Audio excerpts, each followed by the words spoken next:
আসসালামু আলাইকুম, স্বাগতম আবারও। আজকের ভিডিওতে আমরা growable list and fixed length list সম্পর্কে জানব। গ্রোয়েবল লিস্ট হলো এমন টাইপের লিস্ট যা রান টাইমে চেঞ্জ করা যায়, এবং আমরা গ্রোয়েবল লিস্টকে ডিক্লেয়ার করতে পারি var দ্বারা। তো var ভেরিয়েবল, লিস্টের ভেরিয়েবল, তারপর এভাবে লিস্ট ডিক্লেয়ার করে আমরা একটা গ্রোয়েবল লিস্ট ডিক্লেয়ার করতে পারি। আর একটা ফিক্সড লেন্থ লিস্ট ডিক্লেয়ার করার জন্য আমাদেরকে তার প্রথমে কনস্ট্যান্ট ইউজ করতে হয়। ফিক্সড লেন্থ লিস্ট ক্রিয়েট হওয়ার পর তার ভিতরে ডাটা অ্যাড বা রিমুভ করা যায় না। এটার লেন্থ ফিক্সড থাকে, ভিতরে ডাটা রাখাও যায় না, এখান থেকে ডাটা বাদও দেওয়া যায় না। কিন্তু গ্রোয়েবল লিস্ট আপনি চাইলে রান টাইম ডাটা অ্যাড করতে পারেন, আবার এই লিস্ট থেকে ডাটা ডিলিটও করে দিতে পারেন। বিষয়গুলো একটু প্র্যাকটিক্যালি দেখা যাক। ফার্স্ট অফ অল আমি একটা লিস্ট নিলাম var নাম্বারস। এখানে আমি সংখ্যা লিখে দিলাম 10, 20, 30। এবার আমি যদি এই সংখ্যাগুলোকে প্রিন্ট করতে চাই, প্রিন্ট নাম্বারস, তাহলে আমরা ইজিলি এটাকে প্রিন্ট করতে পারবো। এই যে আমাদের আউটপুট 10, 20, 30 চলে এসেছে।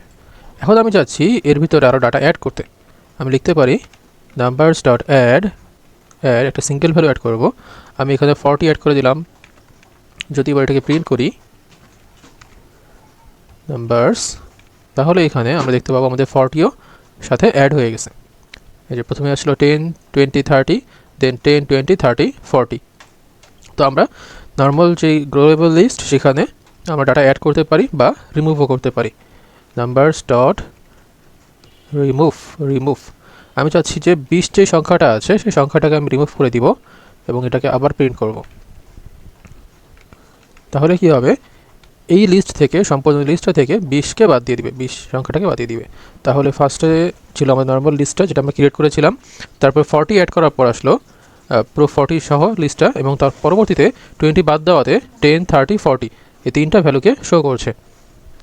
এটা ছিল গ্রোয়েবল লিস্ট। এবার দেখা যাক ফিক্সড লেন্থ লিস্ট সম্পর্কে। ফিক্সড লেন্থ লিস্টে আমরা এই অপারেশনগুলো, যেমন রিমুভ, অ্যাড, এই অপারেশনগুলো চালাতে পারবো না। যখন এটা ডিক্লেয়ার করব তখন এর যা লেন্থ থাকবে সেটাই এর ফিক্সড লেন্থ। এখানে আপনি চাইলে অ্যাড করতে পারবেন না। যখন আমি এটাকে রান করলাম, কম্পাইল টাইম ইরর না দিলেও রান টাইমে যে আমাদের বিষয়গুলো ইরর দেওয়া শুরু করলো, কারণ একটা ফিক্সড লেন্থ লিস্টে আপনি কখনোই ডাটা অ্যাড বা রিমুভ করতে পারবেন না। আপনি যখন এটা অ্যাড করতে যাবেন তখনই এটা এখানে ইরর দিবে। আমি যদি এটা নর্মালি প্রিন্ট করতে চাই অবশ্যই প্রিন্ট করতে পারবো, এবং এই ডাটাগুলো একটা একটা করে নিয়েও প্রিন্ট করা যায়। আমি যদি লিখি প্রিন্ট নাম্বারস এবং এখান থেকে 0তম ইন্ডেক্সের ভ্যালুটাকে প্রিন্ট করতে যাচ্ছি, তাও আমি করতে পারবো। 0তম ইন্ডেক্সের ভ্যালু কত? 10। সো 10টাও প্রিন্ট করা যাচ্ছে, কিন্তু কোনোভাবেই আপনি এখানে ডাটা অ্যাড বা রিমুভ করতে পারবেন না। তো এই ছিল আজকের ভিডিওতে। পরবর্তী ভিডিওতে আমরা সেট সম্পর্কে জানব। ধন্যবাদ সবাইকে।